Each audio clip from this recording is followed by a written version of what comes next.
Okay, welcome back, guys. Today we're talking about the number one reason marriage feels so hard. Yes, honey. Yeah. Everybody has the conversation about marriage being hard. And one of the things that everyone talks about is external factors of why marriage is so hard, right? Yeah. They talk about their spouse. They talk about the kids. They talk about the bills. Work. All these different external factors of why they believe marriage is so hard. Yeah. What we're discussing in today's video is the number one reason why marriage feels so hard. And that is you. Well, you're the problem. Not me. Not you. I mean, you, yes. Well, technically me. but you are the problem. You are the problem. Your individual self is the problem. Yeah. And when we think about you, what we mean by that is the internal world, the internal things that we kind of bring into a marriage. Like a lot of times we come into a marriage with our past traumas and our past wounds and maybe feeling unlovable. Mm-hmm. And a lot of times we come together with our partner, our spouses, and we're coming together from that broken place. And we're looking to our spouse to kind of complete us. Exactly. You know, that saying like what people say, like, oh, like you complete me. I'm a half, you're a half, and we make one. As opposed to coming into the relationship whole.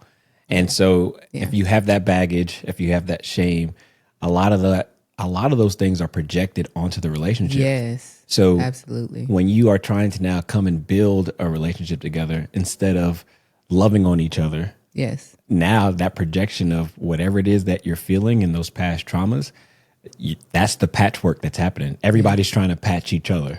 Yeah. And so I believe we listen to Couple Therapy, the show. Dr. Orna talks about how a lot of times couples come in, right? And they're thinking, fix my spouse. That's the first thing that they say when they come into the room. Fix my spouse. If they can just stop doing these things or start doing these things, exactly, my marriage will be perfect. Would be so much better because they're the problem. Exactly. And really what we're saying today and what we're going to walk through is how you are the problem, the internal work, the wounds, all these things that you need to heal before you bring them into your marriage. Or maybe you're already in the messy middle and you're in marriage already like us, right? In our community. And so kind of pulling back and doing that internal work. Exactly. And so again, welcome back to the podcast. My name is Michael. This is my beautiful wife, Creatia. We've been together for 12 years, married for 7 of those years. What we're doing here is having these conversations about the messy middle. Yes. And what we believe is that in order to have that great foundation of marriage, it does start with self. So we're going to jump into just a bit of a framework of what we believe will help you in doing some inner work. Yeah. And you know what's interesting? You see us here. I have my iPad. You have your we got laptop. The work. We got the work. We have notes because we're coming from a place of, yes, we've been together for 12 years. We have loved up on each other for 12 years. And yes, we have a lot of answers and maybe tools. But there's also a lot of things for us to learn too. And so we've done a lot of work learning what it looks like. And so today what we're doing, let's jump right into it, right? We're kind of unpacking and going through what we're calling the journey back home to you, right? Yes. And in this journey of coming back home to yourself, really doing the inner work, we're talking about self-love, self-worth, and self-forgiveness, which that's the kicker. Self-forgiveness is something I've dealt with personally. So, let's jump right into it. Our first pillar on this kind of journey, think about it as when you think about a journey, you think about there's a starting point, right? Yeah. And there's an end point. Along the journey, there's stopping points, right? Yes. And so think about the things we're talking about today, the 3 points, self-love, self-worth, and self-forgiveness as the stops along the journey, coming back home to yourself. Yes. So that you can then bring that into your marriage. And what I like about the concept, you put on here specifically the practice of coming home to yourself. Yes. So this is not a one and done type of a situation. Not at all. It's a daily practice, right? I believe the saying goes, with confidence, is like taking a shower. You don't just take a shower one time for the week and say that's it. You take a shower every day. Just like working out. You don't go and do glute day one day and say, I got that thing.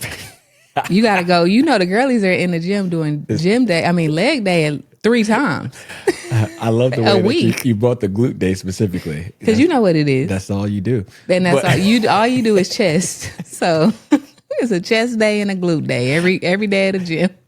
So that's exactly what this practice is about. Yes. And the definition that we have for self-love is love from within. Yeah. And so I'll let you take the first point, but I like the definition, love from within. Yeah. And when I think about self-love, I think about there's a lot of times people think about self-love and they think about self-care. I know we spoke about this, like the bubble baths and I'm going to get a pedicure and things of that nature. But that's kind of just like surface level external self-love where you're doing these things that are external to self to make yourself feel good or feel better, right? But real self-love to me is an internal feeling of peace and harmony within. Okay. Right? Like within yourself, like whether you're getting a pedicure, you're sitting at home on the couch or you're working in a conference room, right? Are you at peace within? Can you sit with yourself? Do you feel good in your body and your energy? Like whenever you are truly in love think about when you're in love with a partner, right? Or you meet someone and you're falling in love with them. It's just like the warmest, coziest feeling. It's such a great feeling. That's why people kind of fall out and into love a lot of times because that first butterflies and that honeymoon phase, it feels really good. It's interesting that you say that in regards to like a manicure, pedicure, a spa day. Yeah. You can still go to the spa and have internal turmoil. Oh, 100%. You can be Crying in at the chair. most relaxing place. And like you said, That's a great point. There's so much internal turmoil that's happening with you. Yes. You're not at peace. Yes. You're not at calm. So it now becomes a distraction. Yes. From how you actually feel inside. That's good. Yeah. Yeah. Okay, so our first point for self-love, right? When you think about self-love, your inner voice is your first language of love. And what we mean by that is what you say to yourself, how you talk to yourself, like how you treat yourself. A lot of times our self-talk is like crazy. Like if you were to actually say a lot of times what you're saying to yourself in your mind aloud, Yes. like you wouldn't even believe, there's no way you would ever say it to another person. Jesus Christ. But a lot of times, this is me 100%. yes, we're carrying these things. We're carrying these notions. I'm not good enough. Oh, I should have did that differently.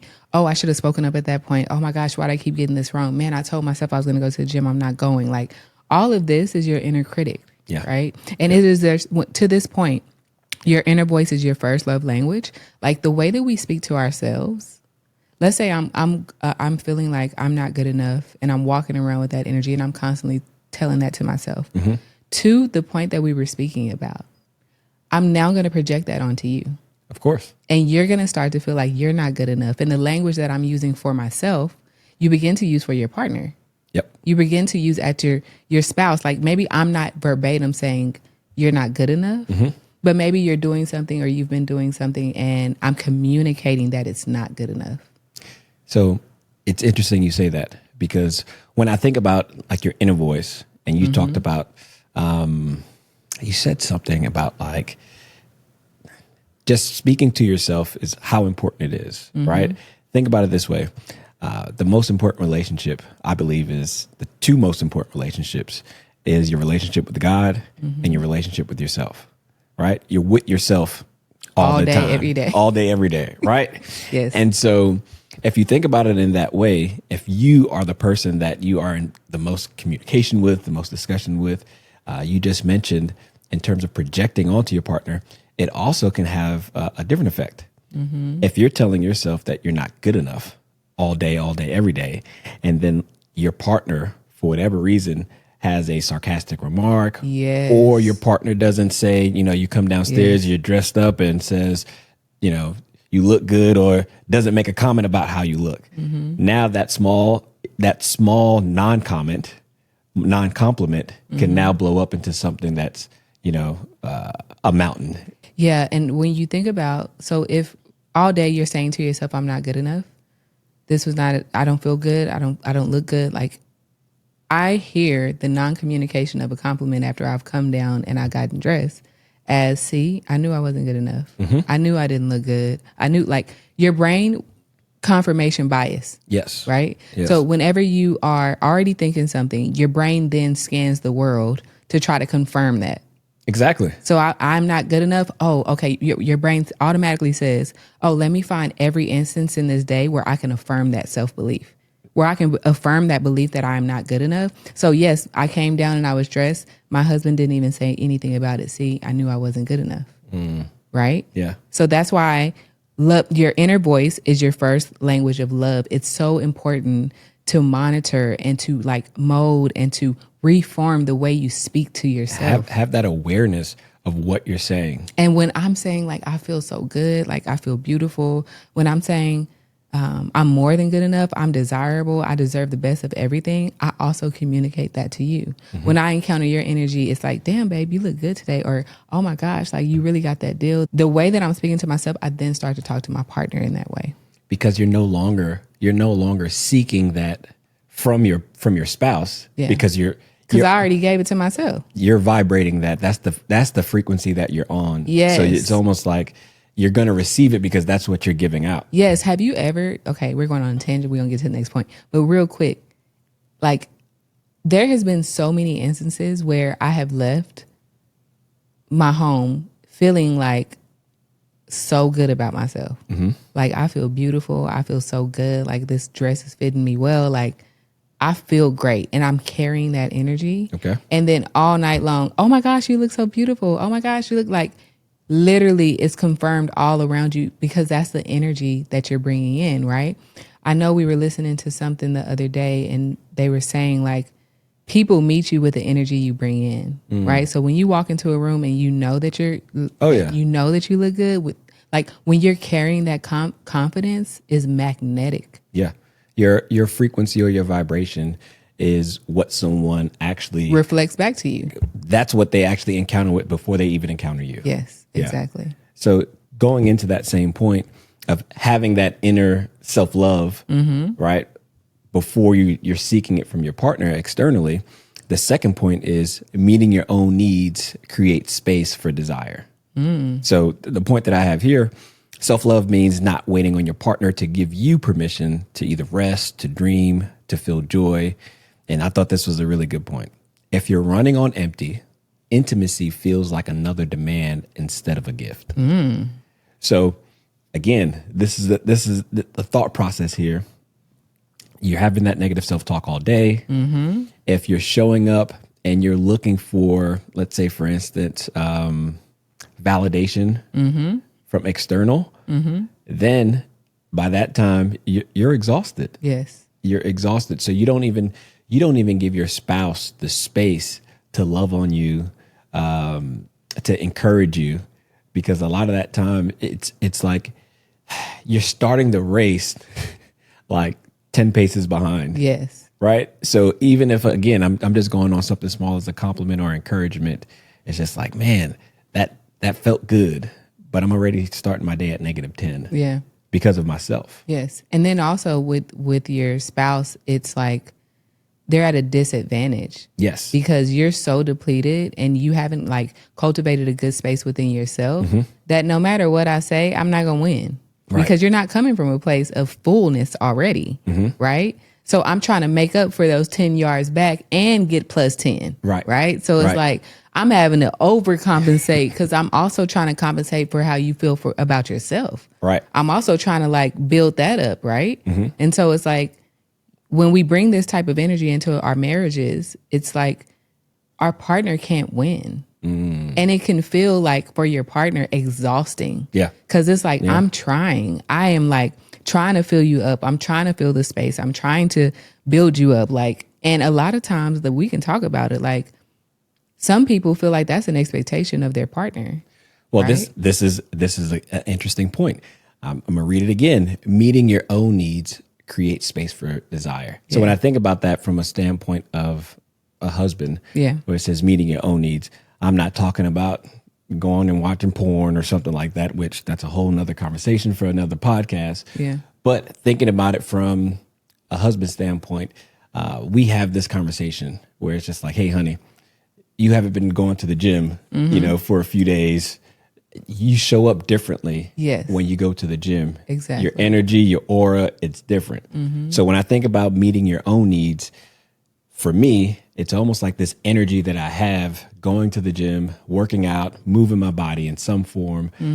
It makes me feel different. My energy, my frequency is on a different level. Yes, and you bring that to me, and I'm able to bounce off of that. And especially when you think about the dynamics of a husband and a wife. Yes. Like whatever, as the leader of the household, right? And as a wife that is submitted to her husband. Yes. When you're on 99, 100, energy wise, when that aura is like, that fuels me, and I'm able to bounce off of that, right? It's like a springboard. Yes. It's like you're able to energize the springboard to the point where I can bounce off of it and fly. Yeah. Which is the whole dynamic that you want to cultivate within your marriage. Correct.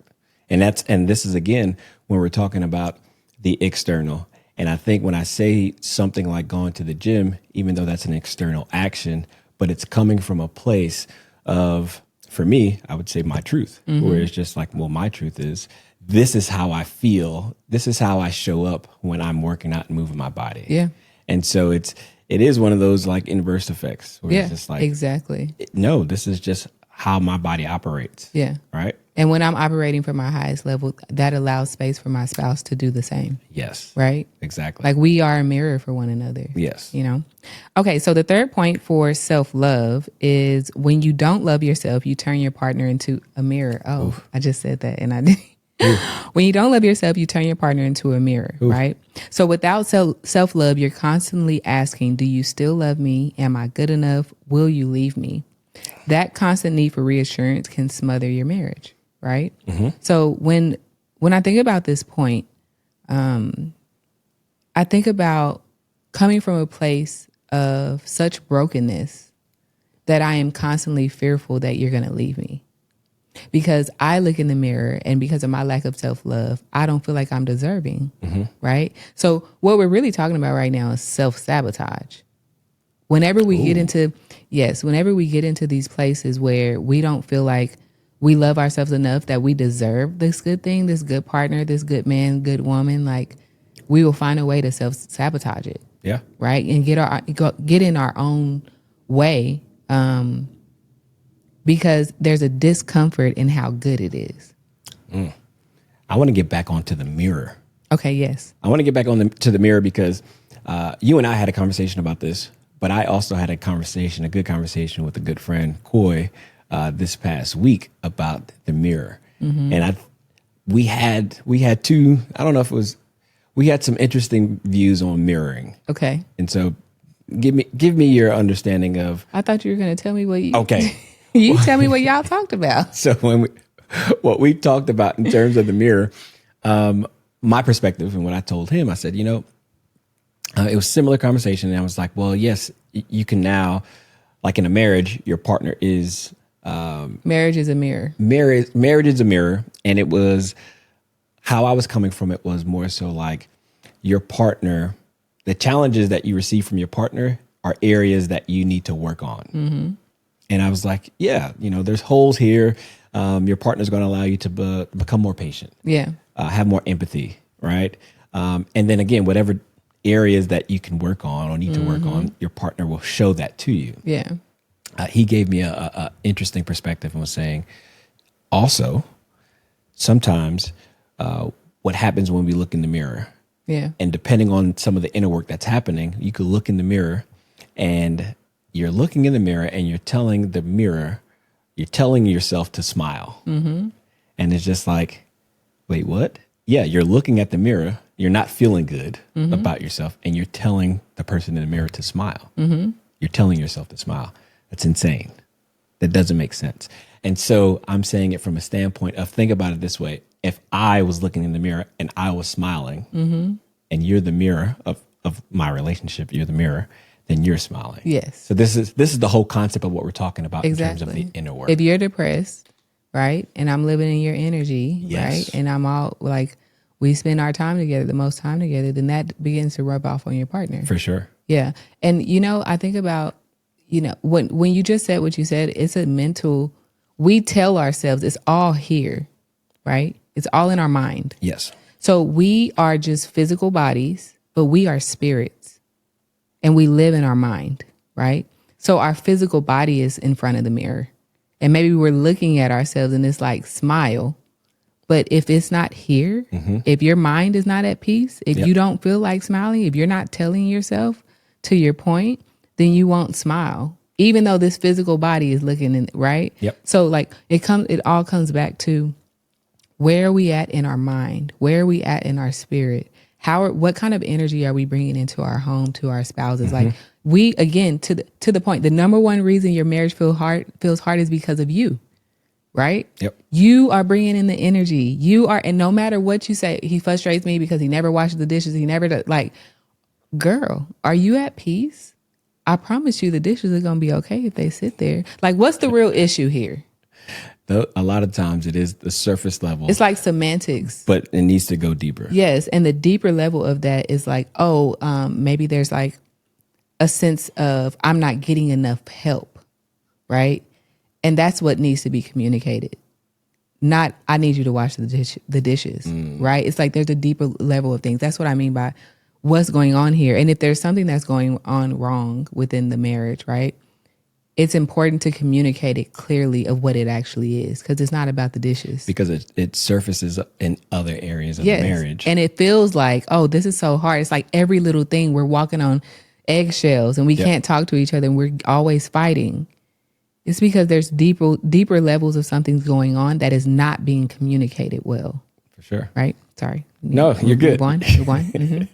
All right. So point number 2. Signal. Point number 2, self-worth. Yeah. So our second stop in our destination of our journey back home to self is self-worth. Right? Yes. And when we say self-worth, we're talking about the unshakable belief that you are enough. Worthiness, our first point here, right? Do you want to do the first point? I'll go with the first point. Okay, great. So the first point, worth as an inherent, not earned. And so where we're coming from here is you have to think about it this way. We are born into the world worthy, right? You come into the world 100% worthy. So it's from the time that you're born, you don't have to accomplish anything. You don't have to achieve anything. You are worth a peaceful, loving, joy-filled life. That is what God has given us just by us existing. So what we say here is culture teaches us how to perform to be accepted, right? So what we're thinking about is, how do I show up in my career? How do I show up in my marriage? How do I show up for my family and my friends in order to be accepted, to be loved, to feel worthy? Yes. What are all these, again, external factors? These things that I need to perform. All these things that are outside of me. Yeah. Right. An example here, when you think about the shift, is a lot of times, like you said, it's overworking, overpleasing, overgiving. Yes. Leaving you empty. All the above.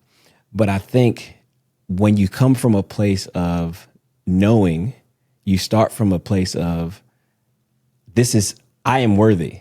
I don't have to do anything. Yes. I don't have to.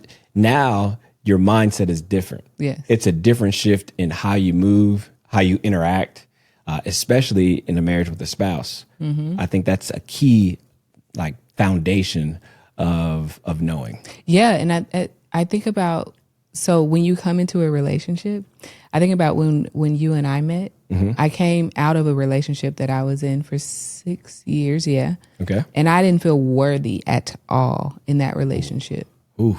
And so I picked a partner. I picked someone who was highly manipulative, needed anger management, emotionally abusive, like, because I wasn't coming from a place of worthiness. I didn't feel worthy of anything better than that. I actually felt lucky to have been chosen by anyone, right? There, I didn't have a sense of worthiness. And we're talking about age 15 to 21, right? Where I was with this person. So I think about when I got out of that, I was like, oh, it's like I found myself. Yes. And I was in a place of, knowing that I was inherently worthy. And there was nothing that a man could do to make me feel more worthy. Yeah. it was like, oh yeah, like I know who I am. I know the value bring. It's like, I remember who I am.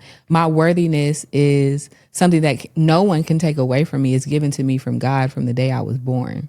So regardless of a circumstance, regardless of a job title, regardless of like any of this, Yeah. I am worthy. Yeah. Right. Like it was given to me. I don't have to earn this at all. Like, so being in my single season and then meeting you, it's like, oh, okay, are you ready to have fun? Because I don't need you to complete me at all. Right. Like, I'm not coming from a place of desperation of like, I need to find a man at all. And I try to tell like girlfriends sometimes, like, I promise you, when you let it go and when you stop looking so hard and when it stops becoming this thing of bringing value to you and making you feel more worthy as a woman because now you have a partner, just like when you completely let that go and you can stand boldly in like who you are as a woman, like fully, Yes. your husband gonna land right in your lap. It happens every time. And so this is the interesting conversation because we had this conversation just a few days ago where it's just like, yes, I believe that would be extreme or is extremely helpful for people that's in their single season. Right. But what do you think when you're in a relationship, you're in a marriage, and what we like to say is the messy middle, right? My thought process with that same like confidence, that same knowing is what ends up happening when you're in a marriage for, 1 year, 2 years plus. There's this familiarity with yourself, with your spouse. I believe the phrase is familiarity breeds content. Yeah. And so my thought process is like, you also forget who you are. Yes. You forget who you are in your marriage. And so in terms of, what we're talking about here is this like this unshakable belief that you are enough. Yes. These external factors that come into play. What ends up happening is you start to forget you. Yes. You start to forget how worthy you actually are because of these external distractions. And then you start to lean into your spouse to affirm your worthiness. Correct. And when they're not meeting you or not affirming you or like not being able to fill up that cup all the way, then you start to resent them and all these things because it's like, you should be helping me feel more worthy. And you should be, and it's like, nah, that's an inside job and that's on you. That is 100%. I like that. That is on you. That is an inside job. That is an inside job. And until you remove the pressure off of your spouse to increase your worthiness, to increase your like self-love, y'all are always going to be in a tumultuous spot because no one can do that for you. That's a reoccurring loop that will consistently happen in your marriage. Over and over and over again. And when I think about coming from another part of self-worthiness is coming from a place of knowing, right? Okay. So when we say, okay, you are born already worthy, right? Yes. God gave you that worthiness. Everything that you do in your life should begin from that place of worthiness, right? So I don't need the job to make me feel more worthy. I don't need the relationship. I don't need my husband or my spouse to come in and say these things to me to make me feel more worthy. I am cultivating that within myself. And so that freezer loves to just make ice while we're in the middle of the... They said, they recording a podcast? Ice it is, baby. But essentially what I'm hearing you say, it's coming from a place of knowing, of fullness. You're coming from a place of fullness. So you are no longer seeking. You already are. So let me ask you a question. And this is not on our notes. So I'm just curious, does this play into, as a man, whenever you're feeling a sense of, like maybe you're feeling empty or you're not feeling worthy, right? And maybe you use sex to help to fill the gap of like feeling desirable or feeling worthy. Like, oh, well, if she still wants to do this, right? To be intimate, or I need this intimacy or this moment to make my day feel worthy or make this like, because I just had a trash, you know what I'm saying? No, I know exactly what you're saying. And seeking the external, this is seeking the external validation, external achievement.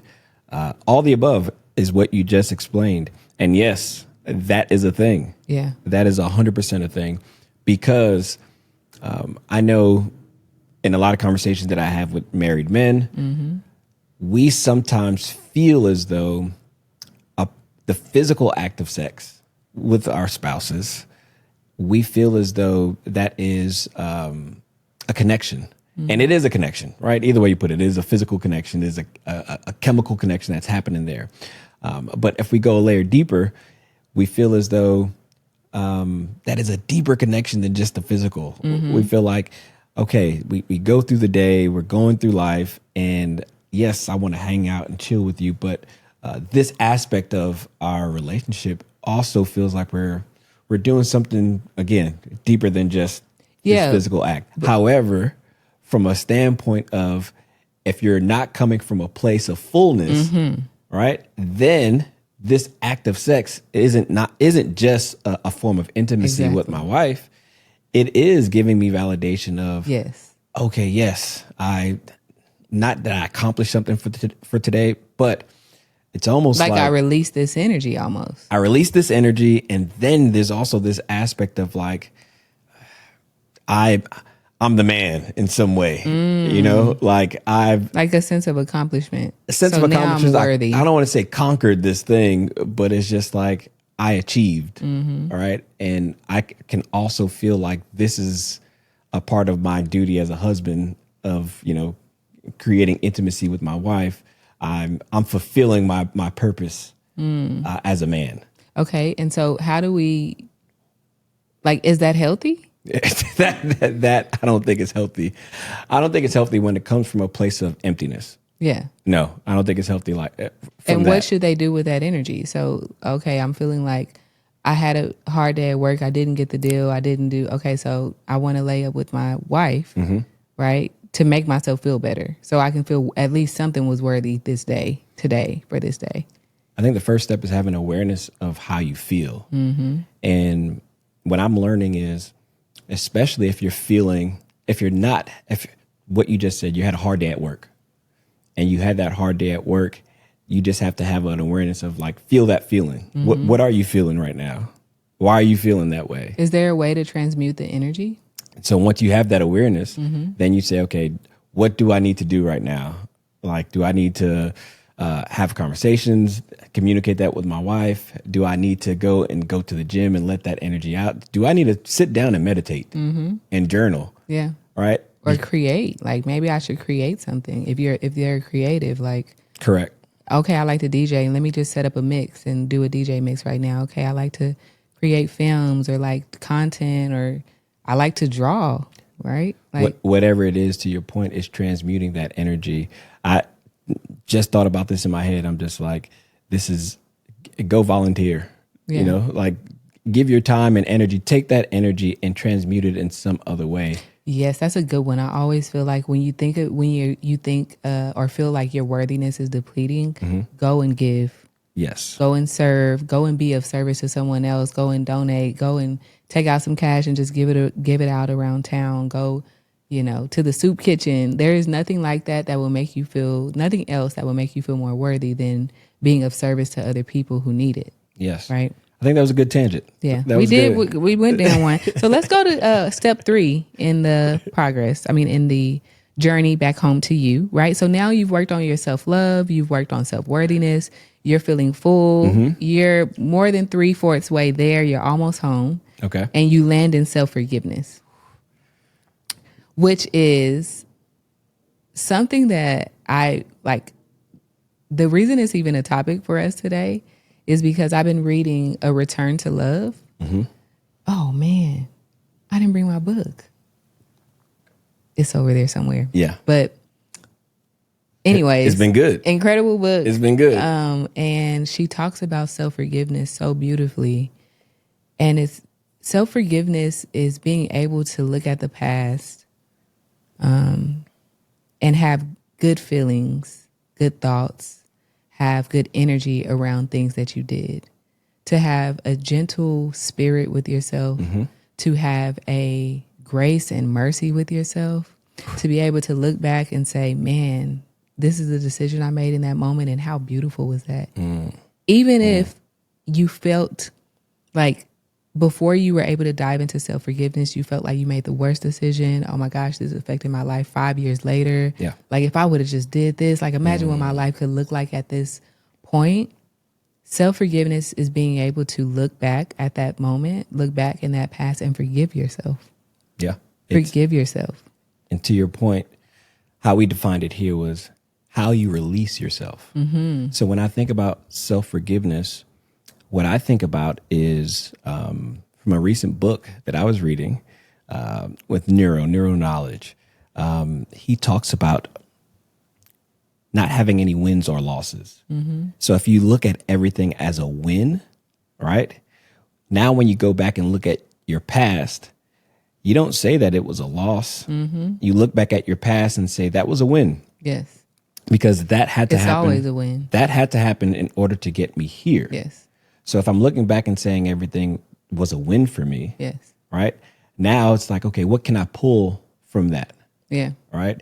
And so for me, this week was pretty important in regards to me having to look back and forgive myself. And so me forgiving myself was looking back and saying, well, the talk track, the negative talk tracks that I was saying to myself was, man, I wish I was here financially. I wish I was able to accomplish this in the past. I wish I would have went this way instead of going this way.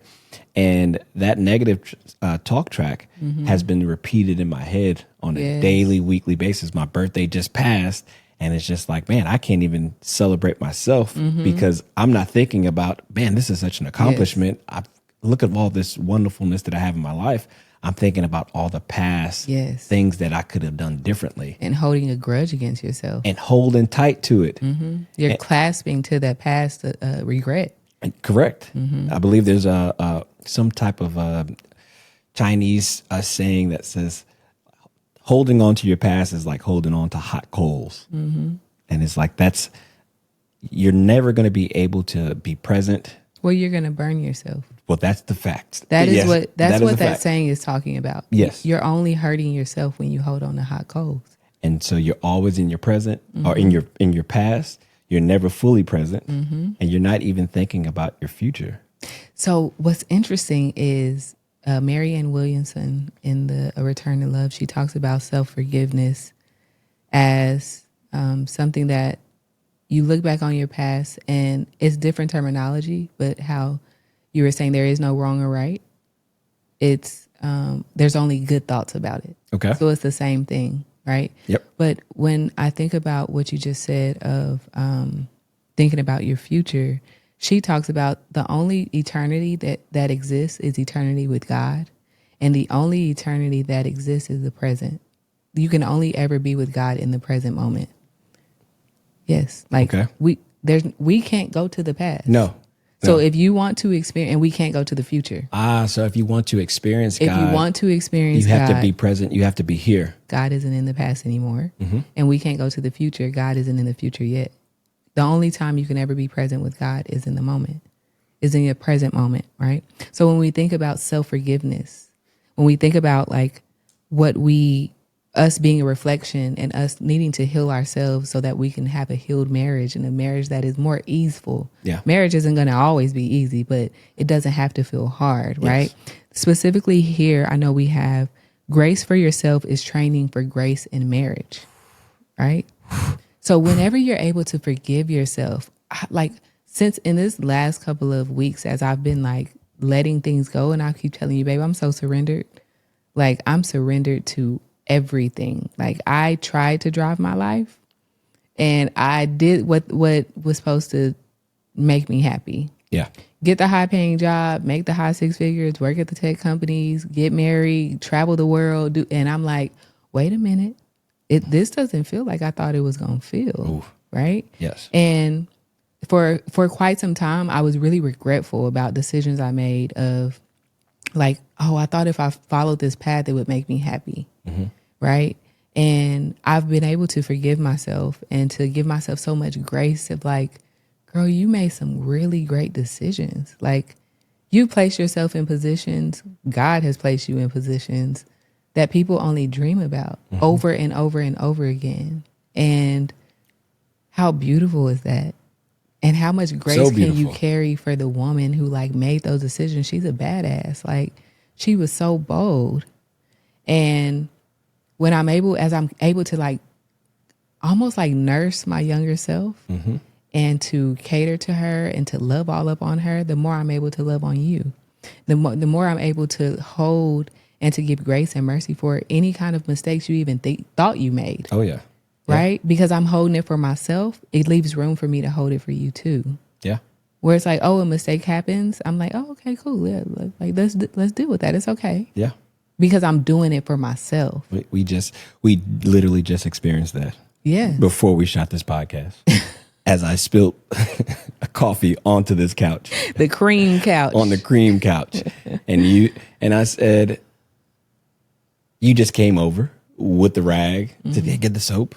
Got the soap. And you're like, babe, I'm so sorry. And I'm like, oh, it's fine. And I just said, this is so beautiful. Yeah. I was like, I appreciate you and the grace that you held for me. And you was like, yeah, no, that's how we want to operate with our kids. Yes. You know, when we have our kids and they spill something, they do something, we want to react. Yes. In a loving way. We don't want them to feel like, you know, they're going to get reprimanded or they're going to be in trouble. I want them to feel like forgiveness is automatic with mom and dad. Right. Like, oh, you made that mistake. Like, it's not, they don't even have to sit and question, are they going to forgive me for this? I want them to be able to make the worst mistake and come to us fully knowing that forgiveness is already theirs. I love that aspect about you. Even one of the conversations that we had today about just, not being able to show up for family members for different things. And, one of the things that you said was, I think about it. I feel the feelings. Yes. But then I don't dwell on it. Yes. I say, okay, cool. Let me make sure and plan for the future. Yep. How do I not want this feeling to happen again? Yes. Prepare for it. But what I'm not going to do is dwell on it. Yes. I forgave myself for that. Yes. And so that's one of the attributes I really love about you, that even hearing you say this right now, it's still something that you're working on. It's a practice. Exactly. You have to continuously live it out and say, like, when those thoughts come into your mind, you have to say, no, I forgave you for that. Yes. I forgive you for that. And I think about like marriages, we talk about the messy middle, right? Where it can get so complicated and we can hold burdens and grudges against one another. When you've been with someone for so long, I don't even think about, like, I know we haven't experienced it ourselves, but like infidelity, I think about how a lot of times what happens is that the partner that, cheated is kind of reprimanded for like the rest of the relationship, and it's like it's constantly being brought up. It's constant, and it's like what it means to forgive is to not also continue to reprimand, right? Like over and over and over again. Maybe you don't forget, but have you forgiven me or not? Well, to your point, if everything that we're talking about today is the inner work, that spouse that did get cheated on, they have to forgive themselves for that occurring. That's true. Before they could even fully forgive the other person. Yeah. And that's some deep inner work. Yes. That's some deep inner healing.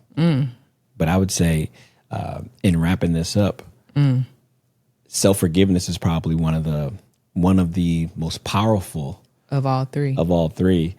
Just because past is something that is, like you said, you have to go back and nurture sometimes even the younger version of yourself that maybe wasn't able to get the love that they needed. They weren't able to, have that mentor to help them in their decision-making process. But one of the things I truly believe is everything happens for a reason. Yeah. And where you're at today is what matters the most. Absolutely. And all you have is the present. All we have is the present. So that's a practice for me that I'm continuously working on, forgiving myself for my past. Yeah. Yeah. Okay, so just feeling called in this moment, we've talked about this journey back home to yourself, right? to kind of filling your own cup so that you can bring it into your marriage. We've talked about self-love. We've talked about self-worthiness. We've talked about self-forgiveness. And in this moment, I just wanted to hold space for the marriages that are struggling right now. I don't know. It feels like I'm just feeling it in my spirit of like there's people who are deeply struggling in their marriages that are, wanting to work it out and wanting to stay together and wanting to build something. I just encourage you in this moment to just pull back from the fault, the blaming, and like dealing and, being so hard on your partner, and just look in the mirror. Maybe just pull back for a little bit and like spend 2 or 3 weeks, maybe even a month, just working on yourself. Make a real good assessment of what some of those feelings is, some of those surface level feelings. Yes. Where is some of that actually coming from? Yes, because I promise you it's so much deeper. Yeah. And a lot of times it's really just personal work. Yeah. Like when you can come back after that month, like I'm not saying separate or anything like that. I'm saying communicate with your partner. Like, okay, I'm taking some time to just work on myself. I promise you coming back after that month of doing the self-love and the self-worthiness, but also forgiving yourself, you're going to come back with so much grace and mercy. That's going to bring so much joy and so much peace within your marriage. Yes. So I just encourage you in this moment and know that we're praying for you. I am so thankful to be able to be here and have conversations with y'all. Most importantly, like for us, this is all about community. And yes, it's a podcast. Yes, it's a YouTube. Yes, it's like we get it, but more importantly, it's a community. So if y'all want to tap in with us, like we're all over socials. We would love to hear from y'all. We actually have a link in our bio where you can submit a story anonymously. You can ask for advice anonymously through our Google voicemail, or you can send us an email, or you could send us a little message. And we can talk about it live on the podcast. I think next week we'll do our first kind of answering questions, viewers. Yes. Questions, giving advice. And even if you, for whatever reason, don't click onto the link and find those areas, leave a comment on the YouTube channel. We read the comments. We love the comments. Leave a comment there. DM us on Instagram as well. This is, again, about building community and having engagement. So we would love to hear from you. Yeah. Journey back home to you. It's a wrap. Episode 4. Cheers. Ting, ting.